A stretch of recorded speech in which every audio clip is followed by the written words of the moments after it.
Mini plan riset sumber daya manusia yang berjudul Pengaruh Pengangguran dan Inflasi Terhadap Pertumbuhan Ekonomi Provinsi Sumatera Utara tahun 2015 sampai 2019. Pembangunan ekonomi pada hakikatnya adalah serangkaian usaha kebijaksanaan yang bertujuan untuk meningkatkan taraf hidup masyarakat, memperluas kesempatan kerja, dan mengalahkan pembagian pendapatan secara merata. Masalah kesempatan kerja atau pengangguran merupakan masalah yang sangat sulit dihindari oleh suatu negara atau daerah dan dapat menimbulkan masalah sosial seperti tindakan kriminalitas dan masalah ekonomi. Kondisi tersebut dapat menurunkan tingkat kesejahteraan dan daya beli masyarakat. Semakin rendah angka pengangguran, maka semakin makmur kehidupan masyarakat suatu negara. Begitu pula sebaliknya. Suatu negara dipandang berhasil atau tidak dalam memecahkan permasalahan ekonomi negaranya sendiri dapat dilihat dari ekonomi makro dan mikro negara tersebut. Ekonomi makro adalah kajian tentang aktivitas yang membahas ekonomi suatu negara. Salah satu indikator ekonomi makro yang digunakan untuk melihat atau mengukur stabilitas perekonomian suatu negara adalah inflasi. Perubahan dalam indikator ini akan berdampak dalam dinamika pertumbuhan ekonomi. Dalam perspektif ekonomi, inflasi merupakan fenomena moneter dalam suatu negara di mana naik turunnya inflasi cenderung mengakibatkan terjadinya gejolak ekonomi. Inflasi adalah suatu gejala di mana tingkat harga umum mengalami kenaikan secara terus-menerus. Jadi tujuan dari penelitian ini adalah untuk mengetahui pengaruh inflasi dan pengangguran terhadap pertumbuhan ekonomi di Provinsi Sumatera Utara periode 2015 sampai 2019. Yang menjadi landasan teori adalah pertama, hubungan pertumbuhan ekonomi dengan pengangguran. Gambar pertama di atas menunjukkan titik sebar dari perubahan dalam tingkat pengangguran pada sumbu horizontal dan perubahan persentase dalam PDB real pada sumbu vertikal. Gambar ini menunjukkan bahwa peningkatan dalam pertumbuhan PDB real cenderung dikaitkan dengan rendahnya pengangguran. Studi ini juga pernah dilakukan oleh ekonom Arthur Okun dalam Hukum Okun. Yang kedua, hubungan inflasi dengan pengangguran. Kenaikan inflasi merupakan cerminan dari adanya kenaikan permintaan agregat, maka sesuai dengan teori permintaan, jika permintaan naik, maka harga akan naik. Dengan tingginya harga, maka untuk memenuhi permintaan tersebut, produsen meningkatkan kapasitas produksinya dengan menambah tenaga kerja, sehingga pengangguran berkurang. Kurva Phillips ini hanya berlaku pada tingkat inflasi ringan dan dalam jangka pendek. Hal ini disebabkan adanya kenaikan harga yang membuat produsen meningkatkan produksinya dengan harapan memperoleh laba yang banyak. Metode penelitian ini adalah penelitian kuantitatif. Penelitian kuantitatif merupakan penelitian yang analisis datanya bersifat kuantitatif atau statistik. Penelitian kuantitatif mempunyai ciri bersifat objektif, berlaku hukum universal, nilainya terukur dan terstruktur. Dengan menggunakan analisis kuantitatif, diharapkan penelitian ini akan memberikan hasil mengenai pengaruh inflasi dan pengangguran terhadap pertumbuhan ekonomi di Provinsi Sumatera Utara tahun 2015 sampai 2019.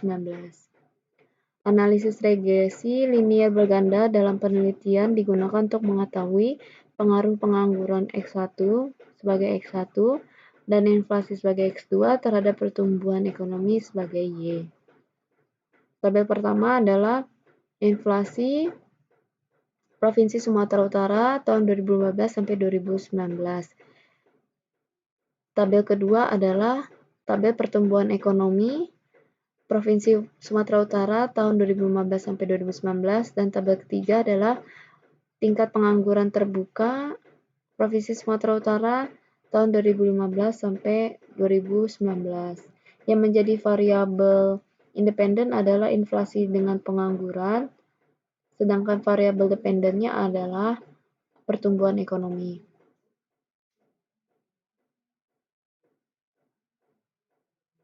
Di sini kita akan melakukan uji asumsi klasik. Sebelum dilakukan pengujian hipotesis, dilakukan pengujian mengenai adanya atau tidak pengaruh pengangguran dan inflasi terhadap pertumbuhan ekonomi. Uji ini meliputi uji normalitas, uji multikolinearitas, uji autokorelasi, dan uji heteroskedastisitas. Tabel pertama adalah uji normalitas. Tabel di atas menunjukkan bahwa semua variabel mempunyai hubungan terhadap pertumbuhan ekonomi. Hal ini dapat dilihat dari nilai signifikan to-tail sebesar 0,995 lebih dari 0,05. Berarti dapat dijelaskan bahwa data terdistribusi normal. Tabel kedua adalah uji multikolinearitas, di mana dari hasil uji regresi di atas dapat disimpulkan bahwa variabel independen tidak terjadi multikolinearitas karena diperoleh nilai toleransinya lebih dari 0,1 dan nilai FIV-nya kurang dari 10. Sedangkan untuk uji heterokedastisitasnya, berdasarkan pada tabel di atas, dapat dilihat pada kolom nilai signifikannya lebih besar dari 0,05, sehingga dapat disimpulkan bahwa tidak terjadi heterokedastisitas. Untuk uji autokorelasi, dapat dilihat hasil uji Durbin-Watson yang menunjukkan nilai 0,957, di mana tidak adanya autokorelasi dalam model regresi ini. Jadi pertumbuhan ekonomi dengan tingkat pengangguran terbuka di Provinsi Sumatera Utara berpengaruh positif namun tidak signifikan.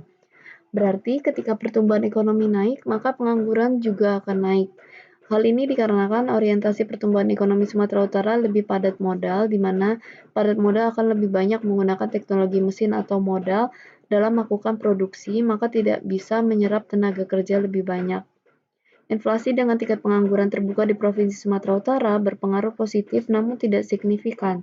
Berarti ketika inflasi naik, maka tingkat pengangguran juga akan naik. Hal ini dikarenakan oleh inflasi umum yang terjadi disebabkan adanya kenaikan biaya produksi, bukan karena kenaikan permintaan. Adanya kenaikan biaya produksi menyebabkan perusahaan mengurangi biaya untuk produksi dengan cara mengurangi tenaga kerja, sehingga tingkat pengangguran bertambah. Terima kasih.